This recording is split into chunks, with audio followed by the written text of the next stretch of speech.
Sadio Mane তিনি শুধু ফুটবলের কিংবদন্তি নয়, তিনি মানবতার কিংবদন্তি।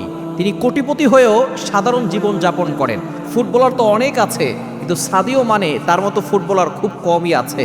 তিনি একজন প্র্যাকটিসিং মুসলিম, তিনি ইসলামকে সবসময় ফলো করে এবং সে এমন একজন পার্সন যার 1992 সালের 10 এপ্রিল জন্মগ্রহণ হয়েছে এবং সে ছোটবেলা থেকে স্বপ্ন দেখেছে ফুটবলার হবে। তার বাবা হচ্ছেন একজন ইমাম, কিন্তু সে সাদিও মানে তিনি শুধু ফুটবলেই তিনি এমনভাবে পপুলারিটি পেয়েছেন, সেখানে তিনি ক্ষান্ত হন নাই। তিনি মানবতার পাশে কিভাবে দাঁড়িয়েছেন এটা যদি আপনি জানেন তাহলে আপনি অবাক হয়ে যাবেন।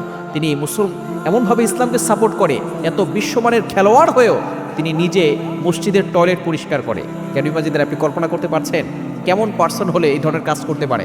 শুধু তাই নয়, এই সাদিও মানে তিনি ভাঙা ফোন ব্যবহার করে। সাংবাদিকরা তাকে জিজ্ঞেস করেছিল, আপনি ভাঙা ফোন কেন ব্যবহার করেন? তিনি বলেছিলেন, আমি চাইলেই আমি নতুন ফোন, দামি ফোন কিনতে পারি, তবে এই টাকা যদি গরিবদেরকে দেই তাহলে এটা আমার জন্য বেশি উত্তম হবে। শুধু তাই নয়, তিনি এক সাক্ষাৎকারে বলেছেন, আমি চাইলেই 10টা ফেরারি এবং 20টা ডায়মন্ডের ঘড়ি এবং 2টা বিমান কিনতে পারি, কিন্তু আমি এগুলো সব অসহায় মানুষকে দান করে দেই।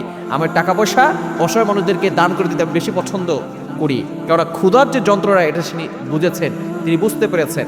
তিনি এত বড় মানের খেলোয়াড় হয়েও তিনি নিজ এলাকাকে ভুলে যান নাই। তিনি নিজ এলাকায় হসপিটাল তৈরি করেছেন, স্কুল তৈরি করেছেন, স্টেডিয়াম তৈরি করেছেন।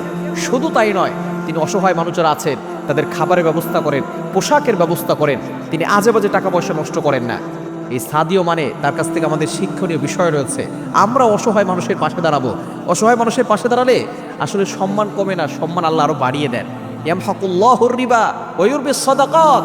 দান করলে আল্লাহ তাআলা সম্পদ বাড়িয়ে দেন, আল্লাহ তাআলা সম্মানও বাড়িয়ে দেন। এই জন্য আমরা তার জন্য দোয়া করি, আল্লাহ পাক রব্বুল আলামিন যেন তাকে সঠিকভাবে চলার তৌফিক দান করেন এবং তার মতো আমাদেরকেও হওয়ার তৌফিক দান করেন।